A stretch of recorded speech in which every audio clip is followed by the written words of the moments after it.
video kali ini, saya akan menjelaskan tentang evaluasi pembelajaran anak usia dini.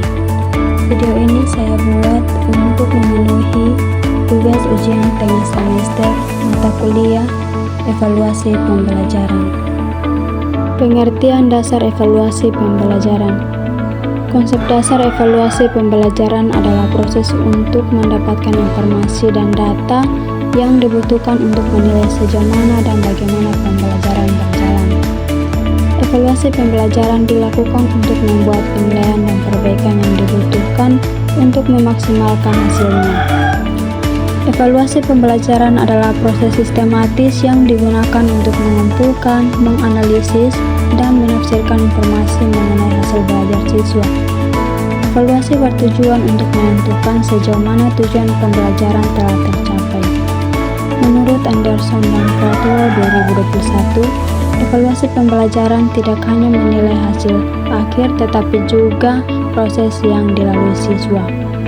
Evaluasi pembelajaran memiliki beberapa komponen kunci. 1. Tujuan. Menetapkan tujuan yang ingin dicapai. 2. Kriteria penilaian. Standar yang digunakan untuk menilai kinerja siswa. Yang ketiga, metode evaluasi. Teknik yang digunakan seperti tes formatif dan sumatif, observasi, dan penegasan. Smith dan Johnson 2022 menjelaskan bahwa evaluasi harus terintegrasi dalam proses pembelajaran untuk memberikan umpan balik yang konstruktif. Contoh evaluasi pembelajaran. 1. Tes sumatif. Tes sumatif memang dapat menunjukkan kemajuan atau hasil belajar siswa dan mata pelajaran tertentu. Selain itu, tes sumatif berfungsi memberikan bahan laporan kepada berbagai pihak, khususnya kepada orang tua siswa. Yang kedua, evaluasi sumatif. Ujian akhir semester, proyek besar, dan presentasi. Yang berikut, tes formatif. Penilaian formatif adalah penilaian yang dilakukan dengan tujuan untuk memantau dan memperbaiki proses pembelajaran serta mengevaluasi pencapaian tujuan pembelajaran. Pelaksanaan penilaian formatif dapat dilakukan di awal dan di sepanjang proses pembelajaran.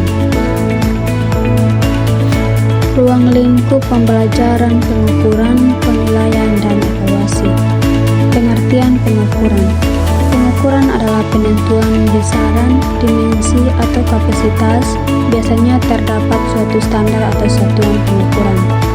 Pengukuran tidak hanya terbatas pada kuantitas fisik, tetapi juga dapat diperluas untuk mengukur hampir semua benda yang bisa dibayangkan, seperti tingkat ketidakpastian atau kepercayaan konsumen. Michael W. Allen 2021 mengemukakan bahwa pengukuran pendidikan adalah proses sistematis untuk mengumpulkan data yang dapat digunakan untuk menilai efektivitas pengajaran dan pembelajaran.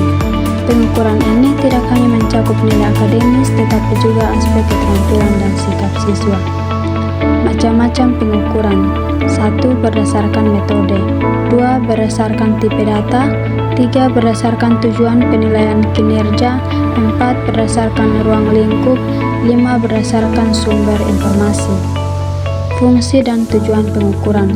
Pengukuran berfungsi untuk mendapatkan hasil perbandingan atau nilai yang diperoleh ketika pengukuran tersebut selesai dilakukan. Pengukuran bertujuan untuk membandingkan sesuatu dengan satu ukuran yang serupa. Pengertian penilaian. Penilaian pendidikan merupakan rangkaian kegiatan untuk memperoleh, menganalisis, dan menafsirkan data tentang proses dan hasil belajar peserta didik yang dilakukan secara sistematis dan berkesinambungan. Hasil dari penilaian ini selanjutnya digunakan sebagai informasi yang bermakna dan digunakan dalam mengambil keputusan. Lori A. Shepard 2021 mendefinisikan penilaian pendidikan sebagai proses sistematis yang bertujuan untuk mengumpulkan, menganalisis, dan menginterpretasikan informasi tentang pembelajaran siswa. Ia menekankan pentingnya penilaian yang adil dan valid untuk memberikan gambaran yang akurat tentang kemampuan siswa. Fungsi penilaian. 1. Sebagai alat guna mengetahui apakah siswa telah menguasai pengetahuan, nilai-nilai, norma-norma, dan keterampilan yang telah diberikan oleh guru. 2. Untuk mengetahui aspek-aspek kelemahan peserta didik dalam melakukan kegiatan belajar. 3. Mengetahui tingkat ketercapaian siswa dalam kegiatan belajar.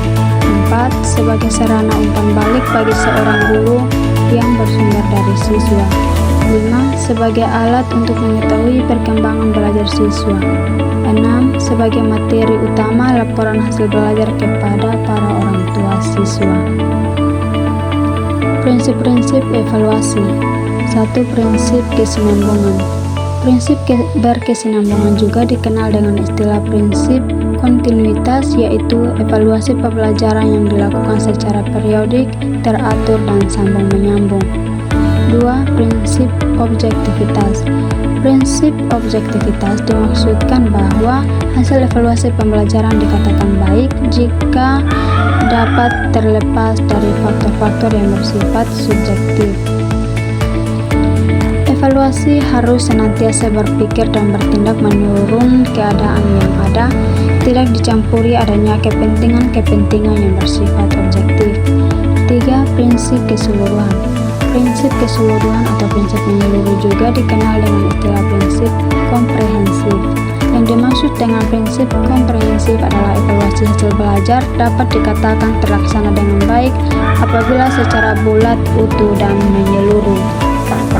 Teknik, prosedur, dan pemanfaatan hasil belajar peserta didik pendidikan anak usia dini. Teknik, prosedur, dan pemanfaatan hasil belajar peserta didik PAUD meliputi 1. Teknik penilaian di PAUD. Teknik penilaian adalah cara untuk menguatkan kemampuan peserta didik dalam menunjukkan apa yang mereka mengerti dan bisa dilakukan. Penilaian merupakan proses yang sistematis dan berkelanjutan untuk mengumpulkan informasi tentang hasil dan proses belajar peserta didik. Pengertian teknik penilaian menurut para ahli. Menurut Anita Yus, teknik penilaian yang dapat digunakan untuk anak usia dini di PAUD antara lain. Yang pertama, observasi. Anita Yus menyatakan bahwa teknik penilaian adalah cara untuk mencari tahu informasi perkembangan anak dalam kegiatan pembelajaran. 2. Unjuk kerja. Unjuk kerja atau unjuk rasa di PAUD biasa berupa kegiatan di mana anak-anak mengungkapkan perasaan mereka tentang apa yang mereka lihat dan rasakan. Contohnya, guru mengajak anak-anak untuk bermain bersama. Setelah itu, guru menanyakan perasaan mereka apakah anak senang atau tidak, dan juga berikan anak kesempatan untuk menceritakan kembali. Yang ketiga, wawancara. Keempat, catatan anekdot. Yang kelima, portofolio. Portofolio adalah kumpulan karya atau hasil pekerjaan anak yang didokumentasikan secara sistematis untuk menilai perkembangan anak dari waktu ke waktu. Contohnya, guru mengumpulkan hasil belajar anak seperti gambar, tulisan, dan hasil karya anak. Yang berikut, sosiometri. Sosiometri adalah teknik untuk mengumpulkan data untuk mempelajari hubungan sosial anak antara individu dan sebuah kelompok. Contohnya, guru mengarahkan anak untuk saling membantu, di mana ketika ada teman yang kesusahan harus saling membantu. Berikut pemberian tugas. Rubrik penilaian. Rubrik penilaian adalah alat atau instrumen yang digunakan untuk menilai kinerja atau pencapaian seseorang dalam suatu tugas atau kompetensi tertentu. Rubrik ini biasanya berbentuk tabel atau matriks yang membuat kriteria-kriteria spesifik serta tingkatan atau level yang menunjukkan seberapa baik kriteria tersebut terpenuhi. Dalam pendidikan, rubrik penilaian membantu pendidik menilai kemampuan siswa dengan cara yang lebih objektif dan sistematis.